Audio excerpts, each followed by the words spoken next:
Situation sécuritaire au nord, le groupe parlementaire Bourkinlim appelle à l'organisation d'un forum national sur la sécurité au Burkina Faso.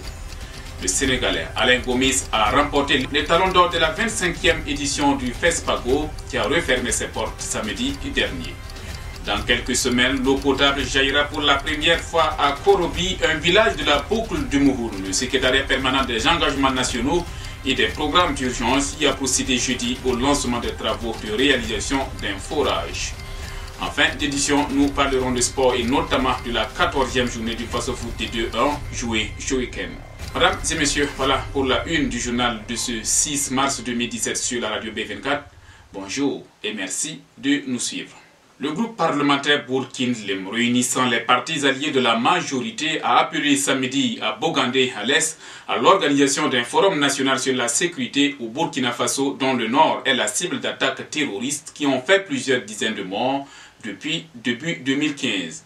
Réunis à Bogandé les 4 et 5 mars 2017 pour leur première journée parlementaire, les députés membres du groupe parlementaire Bourkinlim, dans un manifeste baptisé Appel de Bogandé, ont proposé la tenue d'un forum national sur la sécurité en vue de l'adoption d'une politique nationale de défense et de sécurité intérieure, rapporte l'agence d'information du Burkina. Selon ce groupe parlementaire, l'essor de la menace terroriste est favorisé par la faiblesse du moyen de riposte des forces armées, mais aussi par d'autres causes sociales, notamment la pauvreté, la marginalisation, la corruption, l'injustice, le chômage et l'ignorance.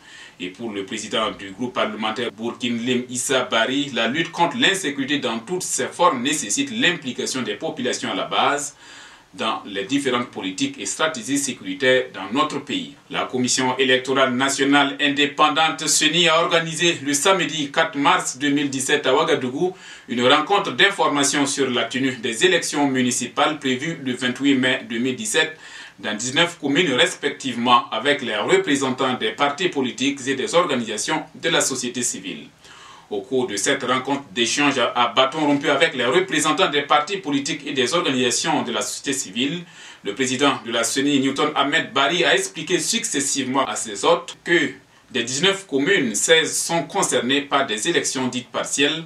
Il s'agit de l'arrondissement numéro 4 de Ouagadougou et des communes de Andem-Tenga, Barani, Dablo, Dandé, Madjouari, Kindi, Kanchari, Sapone, Seitenga, Zabré, Zouaga, Kombori, Konyi, Karangaso, Vigué et Ziga. Dans ces localités, a-t-il rappelé, il n'avait pas été possible de mettre en place le conseil municipal où, lorsqu'il a été, des divergences l'ont empêché de fonctionner normalement. Les 3 autres communes qui portent à 19 les zones concernées par la reprise, a poursuivi M. Bari, sont celles où il n'avait pas été possible de tenir les élections municipales du 22 mai 2016. Ce sont les communes de Béguédo, de Bouroum et de Zogoré où il est envisagé des élections complémentaires, a-t-il dit. Cette rencontre a donc permis à la CENI de donner le maximum d'informations sur les contraintes de ce type d'élection aux représentants des partis politiques et des OSC et leur permettre de prendre les dispositions nécessaires pour aider la CENI dans sa mission. La CENI procédera le 8 mars prochain à l'installation de ses démembrements et la réception des dossiers de candidature prévus du 17 au 19 mars à minuit. Dans l'immédiat, les représentants des partis politiques et des OSC sont tenus de désigner leurs représentants pour le renouvellement des démembrements de la commission à partir du 8 mars 2017, a précisé le président de la CENI, Newton Ahmed Bari. A noter enfin que le coût total de l'organisation de ces élections a été évalué à plus d'1,2 milliard de francs CFA. La secrétaire générale de la francophonie, Michael Jean, a achevé sa visite de 4 jours au Burkina samedi dernier. Cette visite, qui rentrait dans le cadre des programmes de coopération et d'accompagnement des institutions déployées par l'OIF au Burkina, a vu la secrétaire générale de l'OIF visiter vendredi dernier une maternité pilote de la plateforme burkinabé d'enregistrement des naissances e-civil. Lors de cette visite, le co-inventeur de e-civil, Adama Sawadougo, a ensuite expliqué les fonctionnalités du PC serveur et la réception des SMS. Il a fait savoir que c'est à l'occasion de cette expérimentation que le serveur a été déplacé de la commune de Ouagadougou au centre médical Chifra. On l'écoute au micro de Noufou Kindo. Nous utilisons le réseau GSM, c'est simplement le SMS que nous envoyons. Tout a été configuré, tout a été conçu avec les réalités de Burkina Faso qui sont les mêmes dans les autres pays d'Afrique. Et moi, en tant que co-inventeur de dispositifs, c'est un soulagement qu'on ait eu ce succès et qu'aujourd'hui nous ayons du soutien d'organismes internationaux de la taille de l'OIF. Ça ne fait que réjouir et au-delà de moi, je pense que c'est le Burkina Faso qui gagne. La secrétaire générale de l'OIF dit avoir fait la connaissance de Adama Sawadougou il y a une semaine au Niger lors de l'inauguration des jeunes entrepreneurs et innovateurs.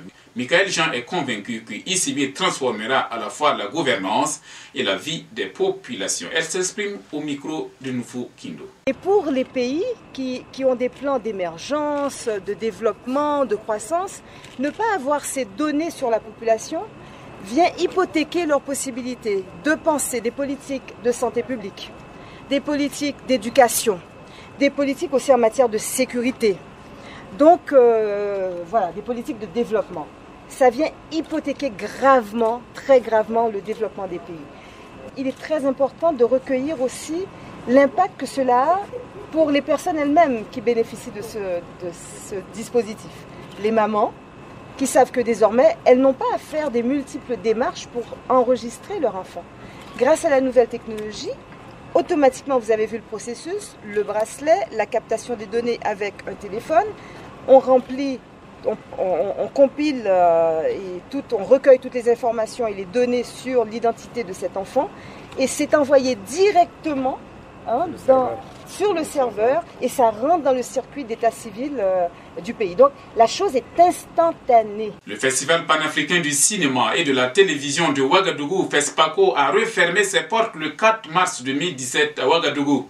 Après 2013 avec TI, le franco-sénégalais Alain Gomis a remporté une nouvelle fois l'étalon d'or avec son film Félicité, un long métrage de 120 minutes qui relate l'histoire d'amour et de musique d'une chanteuse nommée Félicité dans la ville de Kinshasa en RD Congo.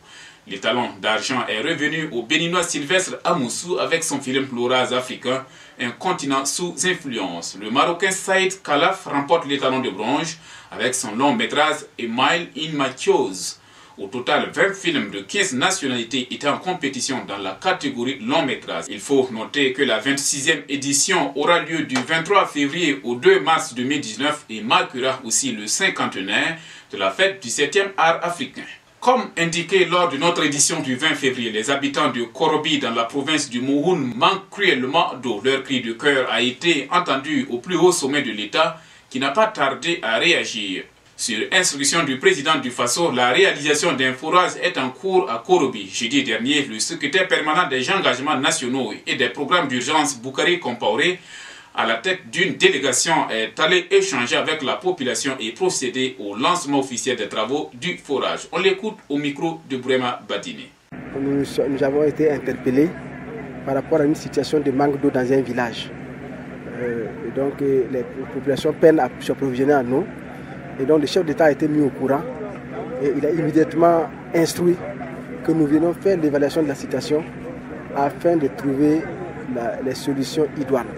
Sur le terrain, nous avons pu effectivement rendre compte de l'effectivité de la situation. Effectivement, les gens, il n'y a pas de l'eau et que dans les années passées, il y a eu effectivement des pertes d'animaux suite à une difficulté de s'approvisionner en eau. Alors, nous avons immédiatement, au nom du chef de l'État, donné des instructions pour qu'une foration soit faite et que dans les semaines à venir, la population le village puisse être doté en infrastructure hydraulique. Les travaux ont commencé. Après l'implantation, immédiatement, on a commencé la foration. C'est l'entreprise YIN qui est chargée d'exécuter les travaux. Et selon Michel Stawadgo du bureau de contrôle, agence ingénieur vision chargé du suivi et du contrôle de la réalisation de ce forage, l'ouvrage sera livré au plus vite possible. Il est au micro de notre correspondant Nouna, Bourema Badine. Les délais d'exécution, nous pensons qu'au maximum pour la question de forage elle-même, ça ne va pas dépasser les 24 heures. Mais en termes de processus, il faut attendre qu'une analyse des eaux puisse se faire et que la superstructure soit construite.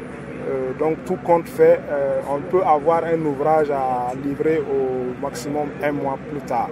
Parce que ça, il faut l'attendre parce qu'on attend que la superstructure soit totalement fonctionnelle et que l'eau soit déclarée et consommable par un laboratoire national avant que les communautés ne soient autorisées à accéder à cette eau. Mais elle va aller très vite parce qu'au vu de l'urgence, nous pensons que ce processus qui s'étendait sur un mois là ne va pas être aussi long que ça va être en 2 semaines. Nous pensons que ces communautés-là peuvent avoir accès à de l'eau potable.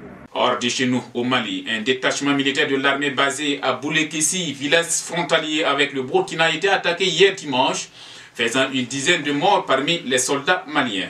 Le détachement de l'armée malienne a été pris pour cible par des individus armés non identifiés. Au moins 10 soldats ont été tués dans cette attaque au petit matin du 5 mars, selon l'agence France Presse.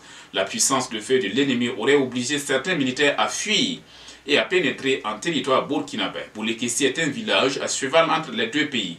Les assaillants se sont repliés en emportant du matériel militaire après avoir brûlé une partie. Le raid n'a pas encore été revendiqué. A noter que ces dernières semaines, cette zone du côté burkinabé a essuyé des attaques du groupe Ansarul Islam de Ibrahim Malam Dicko. Dernier élément de ce journal sport, et nous parlons de football. La 14e journée du Faso Foot de première division a livré son verdict hier dimanche. Les attaquants, contrairement à la 13e journée, ont été plus prolifiques lors de cette 14e journée avec au total 20 buts marqués. Le mérite revient au leader, le Rail Club du Kadiogo, qui a largement dominé l'Asfa Yenega par le score large de 4 buts à 0. L'autre score large est à mettre à l'actif de Kozaf, qui est allé surprendre l'AS fonctionnaire de Bobo du Lasso par 4 buts à 1. L'US Force Armée en déplacement, Koudougou a battu le BPS par 1 but à 0.